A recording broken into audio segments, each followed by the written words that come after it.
Okay మనకి మరొకసారి మనం గఫూర్ గారి దగ్గరికి వెళ్దాం. గఫూర్ గారు, ఇప్పుడు ప్రస్తుతం ఏదైతే ఒక విషయాన్ని మనం గుర్తించినట్టయితే రైతు బీమా అన్నదాత సుఖీభవ కింద వీరు 20,000 రూపాయలు ప్రతి ఎవరైతే ఫార్మర్ ఉన్నారో వాళ్ళకి అందిస్తానని చెప్పారు.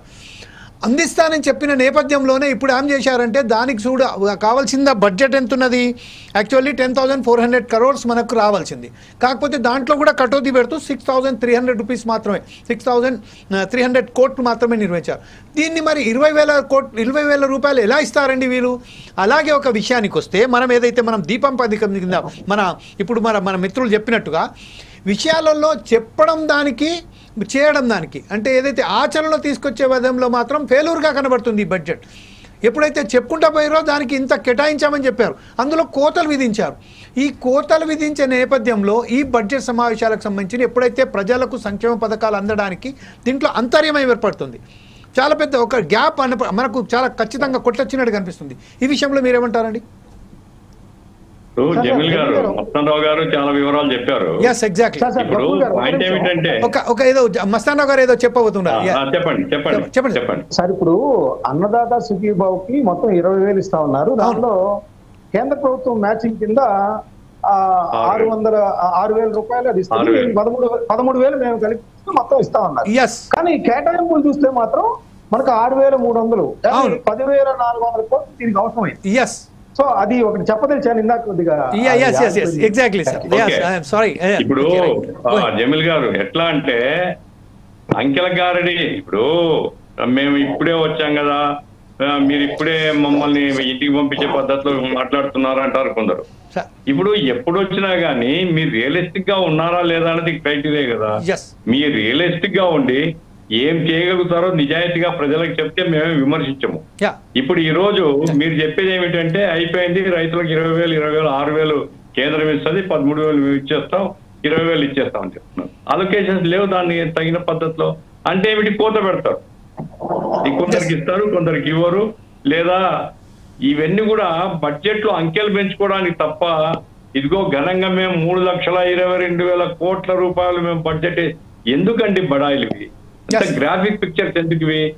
మీరు రియలిస్టిక్ గా ఉంటే మీకు ఫిజికల్ డెఫిసిట్ ఉంది 80,000 కోట్లు అంటే దాదాపుగా 80,000 అంటే 1/6 మీకు లేదు బడ్జెట్.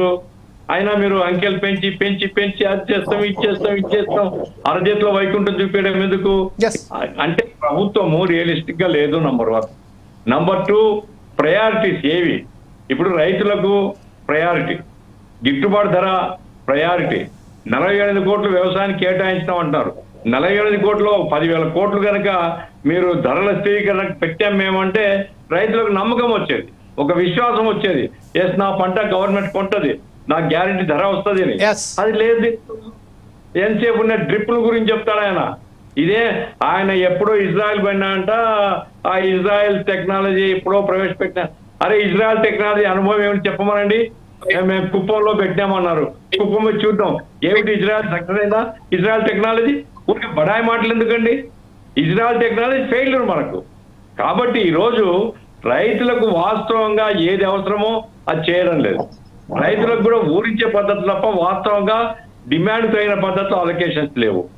అట్లాగే మిగతా బడ్జెట్ లోకి వచ్చినప్పటికీ రైతులకు సపోర్ట్ గా ఉండాల్సినటువంటి ఇరిగేషన్ లేదు, పంట కాలువలు లేవు, ఇరిగేషన్ కెనాల్స్ తో కొంత ఆయనేమి ఆకాశంలో తీసుకొని వస్తా అంట పోలవరం టు బానకచెర్ల.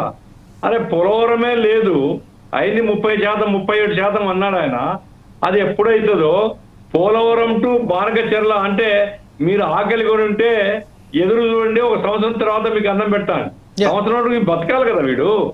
కాబట్టి రైతుల తక్షణ అవసరం ఏమిటి అనేది గమనం లేదు, కార్మికులకు తక్షణ అవసరం ఏమిటో గమనం లేదు, ఉద్యోగుల యొక్క తక్షణ అవసరాలు ఏమిటి గమనం లేదు, ప్రజల యొక్క తక్షణ అవసరం ఏమిటి దృష్టిలో లేదు.